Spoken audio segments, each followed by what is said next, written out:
KTV Originals। নমস্কার, দেখছেন Kolkata TV digital. আপনাদের সঙ্গে আমি অর্পিতা। শুরু করছি বিনোদন জগতের একগুচ্ছ খবর নিয়েই এন্টারটেইনমেন্ট বুলেটিন কালারবার।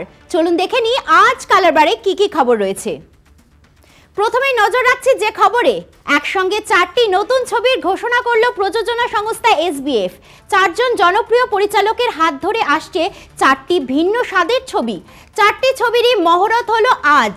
SBF প্রযোজনা সংস্থার পক্ষ থেকে 4জন মহারথীর সঙ্গে মহামহরতের মাধ্যমে 4টি ভিন্ন স্বাদের ছবি ঘোষণা করলো একটি প্রোমো ভিডিওর মাধ্যমে। তবে সেই ভিডিওতে ছবির নাম, কাহিনী বা অভিনেতাদের সম্পর্কে এই মুহূর্তে কোনো কথাই বলেননি 4 তারকা পরিচালক সৃজিত মুখোপাধ্যায়, দেবালয় ভট্টাচার্য, জয়দেব মুখোপাধ্যায় এবং রাজ চক্রবর্তী। জানা যাচ্ছে মিঠুন চক্রবর্তী ও ঋত্বিক চক্রবর্তীকে নিয়ে নতুন এক ছবি তৈরি করছেন রাজ। সৃজিতের নতুন ছবির নাম সত্যি বলে সত্যি কিছু নেই। 24-এর পুজোয় জয়দীপের হাত ধরে নতুন রহস্যের সমাধানে ফিরছেন একেন বাবু। এই প্রথম রহস্যের সমাধানে দেশের বাইরে যাবেন একেন্দ্র সেন। ছবি সিংহবাগ শুটিং হবে রাশিয়ায়। টলিপাড়া সূত্রের খবর, ইন্দুবালা ভাতের হোটেলের পর অভিনেত্রী শুভশ্রীকে সঙ্গে নিয়েই একটি পূর্ণ দৈর্ঘ্যের হরর থ্রিলার ছবি তৈরি করতে চলেছেন দেবালয় ভট্টাচার্য। ছবির নাম আলিয়ার বাড়ি। আসছে পরের খবরে, গাল ভর্তি দাড়ি, মাথা ভর্তি কোকড়ানো চুল, চোখে সানগ্লাস, পরনে পুরনো দিনের বেল বটস প্যান্ট, সাদার উপর প্রিন্টেড শার্ট, পায়ে সাধারণ জুতো, মাফিয়া বেশে এবার হাজির হলেন সুপারস্টার দেব। এই মুহূর্তে খাদান ছবির শুটিংয়ের কাজে ব্যস্ত রয়েছেন অভিনেতা। আসানসোলে চলছে ছবির শুটিং। গত রবিবার আসানসোলে পৌঁছান দেব এবং খাদান টিম। সেখান থেকেই অনুরাগীদের ছবির লুকের এক ঝলক উপহার দিলেন দেব। লুক শেয়ার করে দেব লিখেছেন, হ্যালো আসানসোল, অবশেষে খাদানে। এই লেখার সঙ্গে যোগ করেছেন #খাদান। আসানসোলের খাদানে দেবের লুক দেখে অবাক হয়েছেন প্রায় সকলেই। অনেকেই আবার পুষ্পারাজের সঙ্গে মিল খুঁজে পেয়েছেন দেবের এই লুকের। আসি পরের খবর নিয়ে। এই মুহূর্তে জয়সালমীরে সায়ন্তন ঘোষালের নতুন ছবি সোনার কেল্লায় জকের ধন এর শুটিংয়ে ব্যস্ত অভিনেত্রী কোয়েল মল্লিক। সেখানে হঠাৎ মায়ের সঙ্গে দেখা করতে পৌঁছে গেলেন কবির। সেখানেই ফ্রেমবন্দি হলো মা ছেলের মিষ্টি মুহূর্ত। শুটিংয়ের ফাঁকে ছেলেকে নিয়ে আবেগে ভাসলেন অভিনেত্রী। প্রসঙ্গত জকের ধন সিরিজের আগের গল্পগুলি বেশ পছন্দ হয়েছিল দর্শকদের, আর তাই এবার অন্য একটি গল্প নিয়েই ছবির কাজ শুরু করেছেন সায়ন্তন ঘোষাল। জানা যাচ্ছে সেই গল্পে কেবল জকের ধনের চরিত্ররা নন, থাকবে সত্যজিৎ রায়ের সোনার কেল্লার নস্টালজিয়া।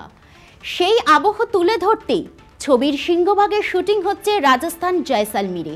ছবির শুটিং করতেই এখন জয়সালমীরে আছেন কোয়েল মল্লিক। এবার নজর রাখবো পরের খবরে। টলিপাড়ার জনপ্রিয় অভিনেতা ঋষি কৌশিক কাজ করেছেন একাধিক বাংলা ধারাবাহিক ও ছবিতে। এই মুহূর্তে নিয়মিত মুম্বাই যাতায়াত করতে হচ্ছে অভিনেতাকে। বিটাউনে বেশ কয়েকটি ধারাবাহিকে কাজ করেছেন ঋষি। সম্প্রতি সোশ্যাল মিডিয়ায় অভিনেতা ভারতীয় ক্রিকেট দলের অধিনায়ক রোহিত শর্মার সঙ্গে একটি ছবি পোস্ট করেছেন। হঠাৎ কেন ভারত অধিনায়কের সঙ্গে দেখা করলেন অভিনেতা? কৌতূহল তৈরি হয়েছে অনুরাগী মহলে। ভারতীয় অধিনায়কের সঙ্গে তোলা ছবি সোশ্যাল মিডিয়ায় শেয়ার করে ঋষি লিখছেন, with the hitman Rohit Sharma. জানা যাচ্ছে রোহিত শর্মার সঙ্গে মুম্বাইয়ে একটি বিজ্ঞাপনী শুটিং করছেন ঋষি। সেই শুটিংয়ের সূত্রে রোহিতের সঙ্গে দেখা হয়েছে অভিনেতার। উল্লেখ্য, এই মুহূর্তে তিনি হিন্দি ধারাবাহিক ঝানাকের ভিলেনের চরিত্রে অভিনয় করছেন। সেই কারণেই নিয়মিত কলকাতা মুম্বাই করতে হচ্ছে ঋষিকে।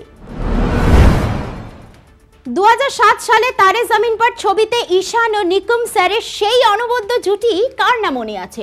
16 বছর পর দুর্দান্ত সেই জুটি ফের পর্দায় ফিরছে। সাম্প্রতিক একটি পোস্টে তেমনই ইঙ্গিত দিলেন অভিনেতা দর্শিল শাফারি।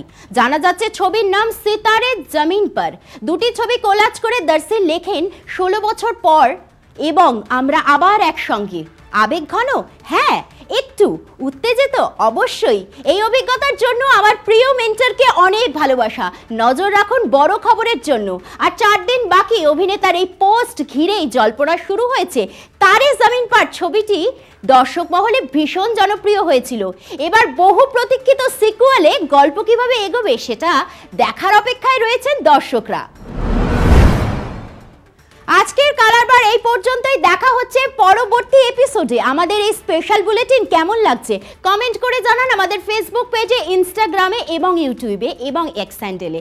এছাড়া ফলো করতে ভুলবেন না আমাদের ওয়েবসাইট কলকাতা টিভি অনলাইন। দেখতে থাকুন কলকাতা টিভি, রাত দিন 7 দিন।